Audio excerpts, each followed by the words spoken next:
सोलापूर शहराजवळ असलेल्या सोलापूर तुळजापूर रस्त्यावरील डी मार्ट जवळ एका दुचाकीच्या झालेल्या अपघाताचा व्हिडिओ सोशल मीडियावर प्रचंड व्हायरल होत आहे।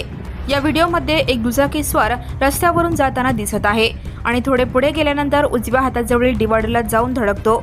हा व्हिडिओ मागून येणाऱ्या एका व्यक्तीने रेकॉर्ड केला आहे। सध्या या व्हिडिओमध्ये जखमीचे नाव समजू शकले नसून हा व्हिडिओ सोशल मीडियावर तुफान व्हायरल होत आहे। हा व्हिडिओ सोलापुरातील डी मार्ट जवळचा असल्याचा बोललं जात आहे, मात्र याबाबत पोलिसांकडून अधिकृत कुठलीही माहिती समोर आलेली नाही।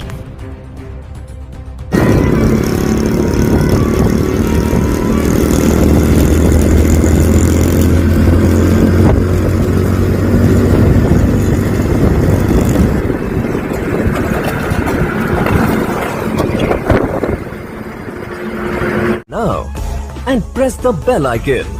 Never miss a